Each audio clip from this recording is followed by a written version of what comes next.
Hello everybody, welcome back to my channel medicine basic teach. আজকে আমরা আইটিম্যাক 200 বা itraconazole 200 milligram medicine সম্পর্কে আলোচনা করব। যে মেডিসিনটি মেয়েদের লিউকোরিয়া বা সাদা স্রাব এছাড়াও মানব শরীরে বিভিন্ন ধরনের ফাঙ্গাল ইনফেকশানে দারুণ কাজ করে।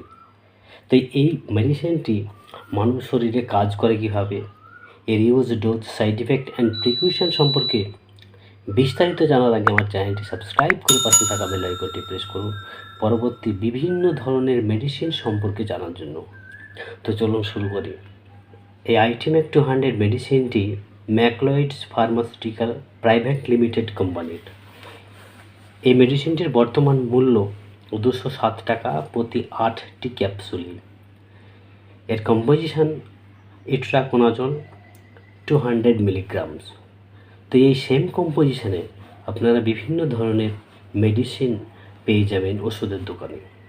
তার মধ্যে ইট্রাজল 200, ফ্লুকোজ ITZ 200, Candid Z 200, Syntran 200, Canditral 200, ICA 200, মায়োক্লেয়ার 200, ক্যান্ডি ফোর্স 200 ইত্যাদি। এছাড়াও বিভিন্ন রেপুটেড কোম্পানির মেডিসিন আপনারা পেয়ে যাবেন। আমরা জানবো হাউ টু ওয়ার্ক আইটিম্যাক 200 ক্যাপসুল, অর্থাৎ এই আইটিম্যাক 200 বা ইট্রাকোনাজল 200 ক্যাপসুলটি আমাদের শরীরে কাজ করে কীভাবে সে বিষয়ে জানব।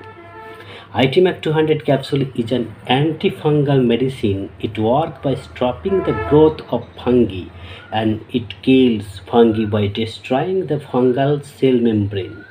অর্থাৎ এই আইটিম্যাক 200 ক্যাপসুলটি হলো একটি অ্যান্টিফাঙ্গাল মেডিসিন। ছত্রাকের গ্রোথকে বন্ধ করার কাজ করে এবং এটি ছত্রাককে মেরে ফেলে, ফাঙ্গাল এর কোষ পর্দাকে ধ্বংস করে দেয়। এখন এই ইট্রাকোনাজল 200 মেডিসিনটির ইউজ বা ব্যবহার সম্পর্কে জানব। আমাদের দেশে গরমের সময় মানব শরীরে বিভিন্ন ধরনের ফাঙ্গাল ইনফেকশান দেখা যায়। বিশেষ করে এটি যৌনাঙ্গ এবং যৌনাঙ্গের চারিপাশে বেশি দেখা যায়। এর ফলে প্রচণ্ড চুলকায়। আর এই ফাঙ্গাল ইনফেকশান দীর্ঘদিন ট্রিটমেন্ট না করলে তা শরীরে ছড়িয়ে পড়ে, ফলে প্রচণ্ড চুলকায়, চুলকানোর পরে জ্বালা করে, অনেক সময় সূচ বোকানোর মতো ব্যথা অনুভব হয়, যার জন্য রাত্রে ঠিকমতো ঘুম হয় না, শরীরে সবসময় একটা অস্বস্তি ভাব অনুভূত হয়। বিভিন্ন ধরনের মেডিসিন নেওয়ার পরেও কোনো রেজাল্ট পাওয়া যায় না। কিছুদিন হয়তো ভালো হচ্ছে, তারপর পুনরায় আবার এই ফাঙ্গাল ইনফেকশান রিগ্রোথ আরম্ভ হয়ে যাচ্ছে। তো এই কন্ডিশানে এই ফাঙ্গাল ইনফেকশানকে নির্মূল করতে এই মেডিসিনটি দারুণ কাজ করে থাকে। আবার এই মেডিসিনটি মেয়েদের লিউকোরিয়া বা সাদা স্রাবের ক্ষেত্রে ব্যবহার হয়। লিউকোরিয়া বা সাদা স্রাব হলে মহিলাদের যৌনাঙ্গের ভেতর চুলকায় এবং ভেতর থেকে ভাতের ফেনার মতো লিকুইড বা তরল পদার্থ বেরিয়ে আসে, সেটা অনেক সময় দুর্গন্ধযুক্ত হয় এবং এই রোগের ফলে মেয়েদের শরীর ভেঙে যায়, দুর্বল হয়ে পড়ে। তো এই পরিস্থিতিতে মেয়েদের লিউকোরিয়া বা সাদা স্রাব নির্মূল করতে এই ইট্রাকোনাজল 200 মেডিসিনটি ব্যবহার করতে দেওয়া হয়, তাতে খুব ভালো রেজাল্ট পাওয়া যায়। আবার অনেক সময় আমরা দেখেছি অনেক পেশেন্টের হাত বা পায়ের নখের গোড়ায় ফাঙ্গাল ইনফেকশন হয়। এর ফলে নখ এর আকৃতি খারাপ হয়ে যায়, যাকে প্যারোনিকিয়া বলা হয়।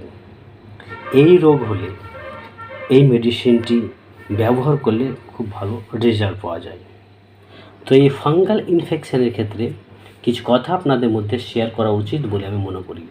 যে সমস্ত পেশেন্টদের ফাঙ্গাল ইনফেকশন হয়েছে বা গোটা শরীরে ছড়িয়ে পড়েছে, সেই সমস্ত পেশেন্টরা এই মেডিসিন ব্যবহারের পাশাপাশি অবশ্যই পরিষ্কার পরিচ্ছন্ন থাকবেন।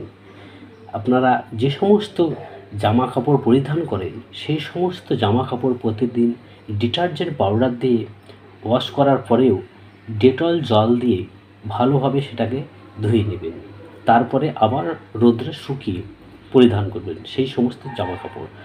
আর যৌনাঙ্গ বা যৌনাঙ্গের আশেপাশে যেখানে আপনার এই ফাঙ্গাল ইনফেকশন হোক না কেন, মেডিকেটেড সব দিয়ে আপনি সেটা প্রতিদিন পরিষ্কার করবেন আর পরিষ্কার পরিচ্ছন্ন থাকার চেষ্টা করবেন। কারণ আপনি পরিষ্কার পরিচ্ছন্ন না থাকলে এই ফাঙ্গাল ইনফেকশান নির্মূল করতে কখনোই পারবেন না। তো এক্ষেত্রে আপনারা অবশ্যই এই নিয়মগুলো মেনে চলার চেষ্টা করবেন। তো এখন আমরা এই এট্রাকোনাজল 200 মেডিসিনটির ডোজ বা মাত্রা সম্পর্কে জানব। এটি একটি করে ক্যাপসুল ভর্তি পেটে দিনে 1 থেকে 2 বার 14 দিন থেকে 1 মাস পর্যন্ত দেওয়া হয়। তবে পেশেন্টের কন্ডিশন অনুযায়ী ডাক্তারবাবু ডোজ ডিউরেশন বাড়াতে পারেন। এখন আমরা এট্রাকোনাজল 200 mg এই মেডিসিনটির সাইড ইফেক্ট বা পার্শ্ব প্রতিক্রিয়া সম্পর্কে জানব। এই মেডিসিনটি ব্যবহার করে অনেক সময় নসিয়া বা বমি বমি ভাব, কমন কোল্ড বা সর্দি কাশি, কাফ বা কাশি, ব্লাড ভিশন বা ঝাপসা দৃষ্টি, মেনস্ট্রুয়াল ডিসঅর্ডার বা মাসিক সংক্রান্ত সমস্যা দেখা যায়। এবার আমরা এই মেডিসিনটি ব্যবহারের ক্ষেত্রে কী প্রিকশন বা সতর্কতা অবলম্বন করতে হয় সে বিষয়ে জানব। আর এবং কিডনি রোগে আক্রান্ত পেশেন্ট, প্রেগনেন্ট মাদার এবং যে সমস্ত মহিলারা বাচ্চাকে বুকের দুধ খাওয়াচ্ছেন তেনারা ডাক্তারের অনুমতি ছাড়া এই ওষুধটি ব্যবহার করবেন না। তো আজকে এই পর্যন্তই। শীঘ্রই ফিরে আসবো পরবর্তী মেডিসিন রিলেটেড ইনফরমেশান নিয়ে।